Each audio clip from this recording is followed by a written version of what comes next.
anak, alasan Deddy Mulyadi ajukan banding pasca gugatan cerai Anne dikabulkan, berharap tak pisah. Deddy Mulyadi berusaha sekuat tenaga mempertahankan rumah tangganya.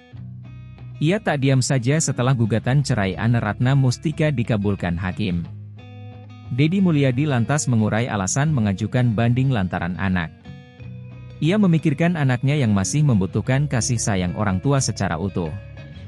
Seperti apa usaha Deddy Mulyadi mempertahankan pernikahannya? Politikus anggota DPR RI fraksi Golkar Deddy Mulyadi masih tak terima diputus cerai dari sang istri Anne Ratna Mustika. Setelah sebelumnya Pengadilan Agama, PAK, Purwakarta mengabulkan gugatan cerai dari ambu Anne.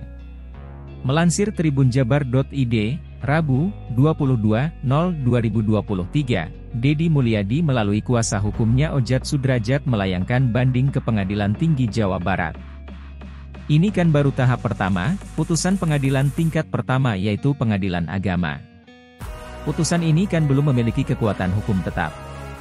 Masih ada upaya hukum lain yang dilakukan oleh tergugat, ujarnya. Kami tentunya, kuasa hukum Kang Deddy Mulyadi siap untuk melakukan banding di Pengadilan Tinggi Jawa Barat yang berada di Bandung, ujar Ojat. Dirinya menegaskan, penasehat hukum Deddy Mulyadi akan berusaha keras mempertahankan hubungan rumah tangga kliennya. Ia bahkan menyampaikan bahwa Anne Ratna Mustika dan Deddy Mulyadi masih berstatus suami istri. Masih suami istri, kemudian dalam 14 hari ke depan, kami siap untuk melakukan banding. Setelah itu, kami juga siap kalau misal dianggap tidak berpihak kepada kami, kemudian kasasi di Mahkamah Agung, jadi masih lama, kata Ojat. Talak sudah dijatuhkan, tapi belum memiliki kekuatan hukum tetap, karena upaya hukum lain masih ada, ujarnya. Ia mengatakan, Deddy Mulyadi terus bersikeras mempertahankan rumah tangganya dengan Anne Ratna Mustika. Ia beralasan Deddy mempertimbangkan anak yang masih kecil dan membutuhkan keutuhan orang tuanya. Namun pihak Deddy Mulyadi tidak mempermasalahkan jika hasil akhirnya harus berpisah. Pak Deddy tidak mempermasalahkan harus cerai, dia siap. Cuma yang jadi masalah, alasannya harus jelas, jangan alasan yang mengada-ada, ujarnya. Makanya nanti diuji oleh pengadilan tinggi, bila perlu ke Mahkamah Agung. Pertimbangan banding karena punya anak dan beliau sayang anak, ucap Ojat. Sementara itu, Anne Ratna Mustika melalui kuasa hukumnya, Ika Rahmawati menyampaikan bahwa pihaknya siap melawan dari banding yang diajukan oleh tergugat. Kalau banding itu kan hak dari tergugat, dan kami tidak bisa menghalang-halangi itu karena itu aturannya memang sudah ada. Jadi bila mereka banding, kami akan hadapi, ucap Ika. Sebelumnya, setelah menjalani 18 sidang gugatan cerai dalam kurun waktu 6 bulan sejak September 2022, Bupati Purwakarta Anne Ratna Mustika dengan Deddy Mulyadi resmi bercerai. Resmi bercerainya hubungan rumah tangga Anne Ratna Mustika dengan Deddy Mulyadi diputuskan oleh Majelis Hakim Pengadilan Agama, PAK, Kabupaten Purwakarta pada sidang putusan gugatan cerai. Memutuskan, 1. Mengabulkan gugatan cerai penggugat, Anne Ratna Mustika. 2. Menjatuhkan talak 1 kepada tergugat yaitu Deddy Mulyadi. 3. Membebankan biaya perkara sebesar Rp875.000, demikian putusan yang dibacakan Hakim Ketua Lia Yuliasi, di ruangan sidang utama Umar bin Khattab, Pengadilan Agama Purwakarta. Bantah tak nafkahi Anne Ratna, Deddy Mulyadi beber kondisi ekonomi. Deddy Mulyadi membantah santai sejumlah tuduhan dari Anne Ratna Mustika, istrinya yang meminta cerai. Ditemui setelah menghadiri sidang gugatan cerai di Pengadilan Agama Purwakarta, Jawa Barat pada Rabu 16 November 2022, Anne Ratna Mustika sempat mengungkap secara belak-belakan sejumlah alasannya meminta cerai dari Deddy Mulyadi. Gugatan cerai itu dilayangkan Anne Ratna Mustika pada 19 September 2022 lalu. Hari ini, Rabu, Deddy Mulyadi datang ke Pengadilan Agama Purwakarta dengan diantar oleh seorang tukang ojek online. Sesampainya di pengadilan, Kang Deddy kemudian masuk ke ruang mediasi. Di tempat tersebut sudah hadir Anne Ratna Mustika selaku pihak yang menggugat cerai. Tak lama mediasi pun dilanjut ke materi sidang pokok perkara. Ini merupakan sidang kelima. Ditemui seusai sidang, Neng Anne menjelaskan soal pokok materi gugatan. Pertama adalah soal rumah tangganya yang ia anggap mengalami permasalahan sejak beberapa tahun belakangan. Sehingga jalan akhirnya gugatan cerai, kata Anne. Menurutnya perselisihan terjadi karena soal manajemen keuangan rumah tangga yang dianggap tidak terbuka. Kemudian Kang Deddy dianggap tidak memberikan nafkah lahir dan batin padanya. Terakhir, Anne merasa mengalami kekerasan verbal, atau KDRT secara psikis.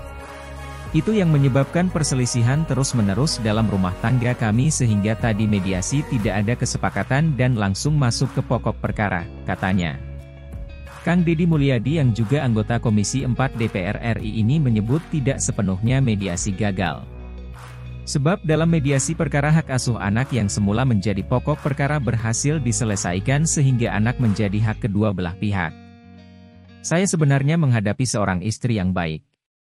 Menurut saya Embu itu adalah istri yang baik, cuma Embu itu sayang terhadap keluarganya kemudian sangat hormat dan patuh pada gurunya.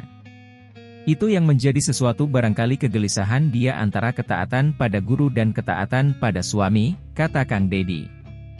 Terkait tuduhan KDRT psikis, Kang Deddy pun menjelaskannya secara santai. Menurutnya dalam undang-undang disebutkan ciri wanita atau istri yang mengalami hal tersebut. Pertama adalah murung secara terus-menerus, kedua kehilangan kepercayaan diri dan terakhir tidak bisa mengambil keputusan. Jika dilihat dari hal tersebut, tentu saja Neng Anne yang kini menjadi Bupati Purwakarta tidak mengalami ketiga ciri tersebut. Pertanyaannya adalah, apakah ada tanda-tanda itu pada Embu Anne? Murung terus, tidak bisa mengambil keputusan, kehilangan percaya diri, menurut saya terbalik, Embu sebagai Bupati saat ini justru sangat pede, percaya diri, katanya. Kang Deddy juga mempertanyakan apa yang kurang dari sisi ekonomi keluarga. Menurutnya semua sudah tercukupi terlebih Neng Anne sebagai bupati banyak difasilitasi oleh negara mulai dari makan, minum, mobil, pakaian hingga ajudan. Kemudian, kata Deddy, ketiga anaknya hidup serba berkecukupan. Anak pertamanya sebentar lagi menyelesaikan kuliah di salah satu PTN di Bandung. Begitu juga anak keduanya yang baru masuk PTS di Bandung dibiayai oleh Kang Deddy. Anak yang paling besar sudah hampir selesai di Unpad, yang kedua masuk di Unpar Fakultas Hukum biayanya dari mulai uang masuk sampai biaya kos saya yang jamin, yang bungsu lagi lucu-lucunya diasuh oleh Teh Elis, biaya pengasuhannya gaji tiap bulannya saya yang menjamin, karena tanggung jawab saya sebagai kepala keluarga, kata Kang Deddy. Sejumlah aset keluarga pun sangat mencukupi untuk anak cucu, seperti di Pasawahan yang menjadi rumah keluarga dan tempat anak-anak dibesarkan. Begitu juga rumah di Wanayasa yang juga sangat layak. Itu saya urus tiap hari dan bayar pajak juga listrik yang setiap bulannya lebih dari 20 juta rupiah, itu saya yang bayar. Disitulah hidup saling bersama, saling berbagi, urusan beras sudah ditanggung negara, urusan lain saya yang nanggung termasuk aset-aset anak saya untuk masa depan, ucapnya. Sebagai pemimpin, lanjut Deddy, sudah sepatutnya tidak lagi memikirkan diri sendiri. Namun yang lebih penting seorang pemimpin harus memikirkan kepentingan rakyat yang mana saat ini masih banyak mengalami kesusahan mulai dari PHK hingga urusan usia muda menjadi PSK untuk menyambung hidup. Itu yang harus kita pikirkan.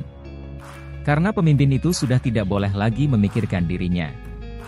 Pemimpin itu ditugaskan memikirkan rakyat, katanya.